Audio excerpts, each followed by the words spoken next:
পশ্চিমবঙ্গে এসআইআর নিয়ে যে এতদিন ধরে জল্পনা, কবে শুরু হবে, কিভাবে হবে ইত্যাদি আলোচনা হচ্ছিল, পশ্চিমবঙ্গে এসআইআর এর ঘোষণা হয়ে গেল একদম স্পষ্ট। এবারে আপনাদের স্পেসিফিকভাবে কিছু ব্যাখ্যা দেওয়ার চেষ্টা করব যে এই এসআইআর কিভাবে, মানে দিনগুলো যেগুলো সবাই কৌতূহল যে কবে কি শুরু হচ্ছে না হচ্ছে, সেগুলো একটু আপনাদের সামনে তুলে ধরার চেষ্টা করি। 4 নভেম্বর থেকে 4 ডিসেম্বর, এই এক মাস, 4 নভেম্বর থেকে 4 ডিসেম্বর, এই এক মাসের মধ্যে কি হবে, বাড়ি বাড়ি সমীক্ষা হবে। যেরকম আপনাদের আগেই জানিয়েছিলাম, বিএলওরা তারা বিভিন্ন বাড়ি বাড়ি যাবেন, ফর্ম দিয়ে আসবেন, যেটা হচ্ছে এই ইউনিমারেশন ফর্ম, সেই ফর্ম ফিল আপ করতে হবে 4 নভেম্বর থেকে 4 ডিসেম্বরের মধ্যে।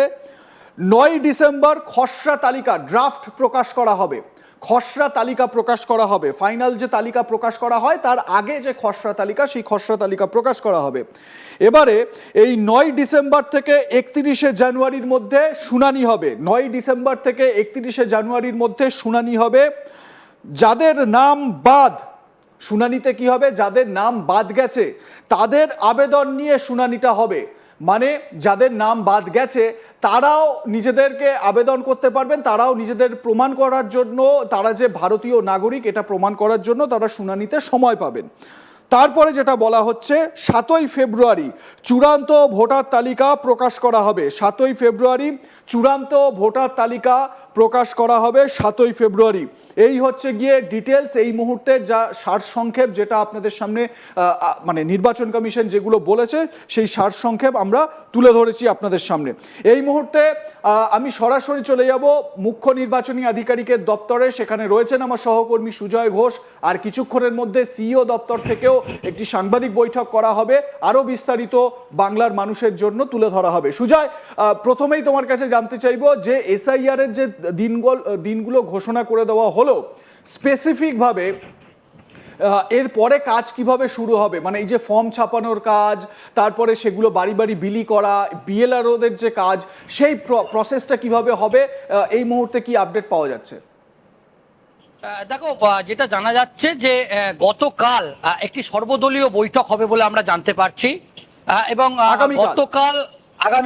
আগামীকাল একটি সর্বদলীয় বৈঠক ডাকতে পারে বলে আমরা জানতে পারছি। সেখানে সমস্ত রাজনৈতিক দল, এ রাজ্যের সমস্ত রাজনৈতিক দল, তাদেরকে ডাকা হবে। এটাই একটা প্রক্রিয়া। নির্বাচন কমিশনের যেটা বক্তব্য, সমস্ত রাজনৈতিক দল তারা তাদের মতামত জানাবেন এবং সেখানে তাদের সুবিধা অসুবিধা সমস্ত বিষয় তারা জানাবে নির্বাচন কমিশনকে। এবং এটা জানা যাচ্ছে যে তারপর গতকাল থেকেই সমস্ত প্রক্রিয়া, মানে এসআইআর এর যে প্রক্রিয়া এতদিন দফায় দফায় জেলার সঙ্গে যে প্রক্রিয়া করা হচ্ছিল, জেলার নির্বাচন আধিকারিকদের সঙ্গে যে প্রক্রিয়া করা হচ্ছিল, সেই প্রক্রিয়া বলা যেতে পারে সেই প্রক্রিয়া শুরু হয়ে যাবে। 3 তারিখ পর্যন্ত এই প্রক্রিয়া চলবে। 4 তারিখ থেকে একেবারে বাড়ি বাড়ি যে এসআইআর এর যে কাজ, সেই কাজ শুরু হয়ে যাবে। এবং নির্বাচন কমিশন জানাচ্ছে একজন booth level officer, BLO, physically প্রত্যেক বাড়িতে যাবে, একবার নয়, 3বার তার বাড়িতে যাবে। যদি তিনি বাড়িতে না থাকেন তাহলে তাকে সময় দেয়া হবে। এবং বুথ লেভেল যারা বিএলও, তাদেরকে একেবারে স্পষ্ট ইনস্ট্রাকশন দেয়া হলো নির্বাচন কমিশনের পক্ষ থেকে, প্রত্যেকের বাড়িতে কিন্তু যেতে হবে। এবং বিএলওদের প্রত্যেকের বাড়িতে যেতে হবে। বিএলওরা কোনো ঘরে বসে এই সার্ভে, এসআইআর এর কাজ তারা করতে পারবে না। ফিজিক্যাল ভেরিফিকেশন, যেটা নির্বাচন কমিশন বলছে, একবার নয়, BLO booth level officer SIR এর কাজে অন্তত 3বার তার বাড়িতে যাবে। এবং একমাত্র যেটা জানা যাচ্ছিল, এরকম একটা সম্ভাবনা আমরা শুনতে পাচ্ছিলাম যে হয়তো অনলাইনে কোনো ব্যবস্থা থাকবে আমাদের রাজ্যের ক্ষেত্রে। আজকে যে প্রাথমিকভাবে যে সাংবাদিক বৈঠক হয়েছে, এবং এখান থেকে আমরা সূত্র মারফত যেটা জানতে পারছি, একমাত্র যারা অন্য রাজ্যে থাকে তারাই একমাত্র এই অনলাইনে এসআইআর এ তারা ফর্ম ফিল আপ করতে পারবে। কিন্তু এ রাজ্যের যারা বাসিন্দা, তাদের প্রত্যেককে ফিজিক্যাল ভেরিফিকেশনে অংশ নিতে হবে এবং যেতে হবে।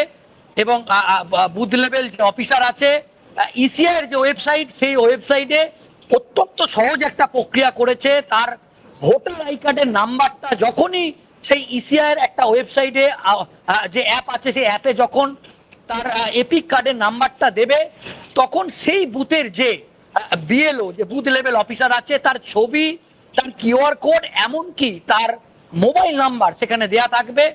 সেহেতু একজন বুথের যে ভোটার সে সহজেই বিএলওর সঙ্গে যোগাযোগ করতে পারবে, সেটার একটা স্বচ্ছতা রাখা হয়েছে। এমনকি বুথ লেভেল যে বিএলও অফিসার তাদেরকে একটা তাদেরকে গলায় যে আই কার্ড থাকবে। সুজয়, তুমি তোমার কথা স্পষ্ট আসছে না, তুমি একটু স্থান পরিবর্তন করে যদি কথা বলো।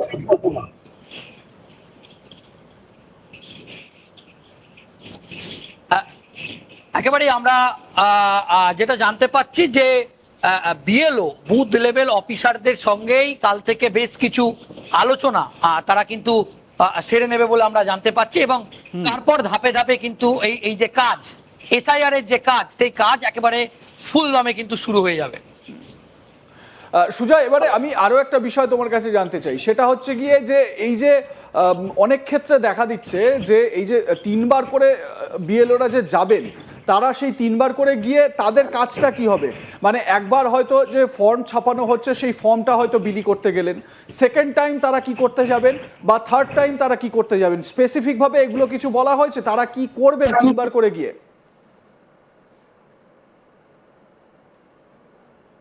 সুজয়, তোমার আওয়াজ আমি পাচ্ছি না, তুমি আমার সঙ্গে থাকো, একবার চেক করে নাও, তোমার সাউন্ড আমি পাচ্ছি না। আমাদের যারা দর্শক দেখছেন এই মুহূর্তে তাদের কাছে আমরা আপডেট তুলে ধরার চেষ্টা করছি। যেরকম আপনাদের প্রথমেই বললাম, মঙ্গলবার থেকে শুরু হচ্ছে এনুমেরেশন ফর্ম ছাপা, এবং এই ছাপা মানে এবং বিএলওদের যে প্রশিক্ষণ, সেই প্রশিক্ষণের কাজ 3রা নভেম্বর পর্যন্ত চলবে। সেই কাজ বাড়ি বাড়ি গিয়ে এনুমেরেশন ফর্ম দেওয়া হবে 4ঠা নভেম্বর থেকে। 4 নভেম্বর থেকে এই ফর্ম দেওয়ার কাজ চলবে।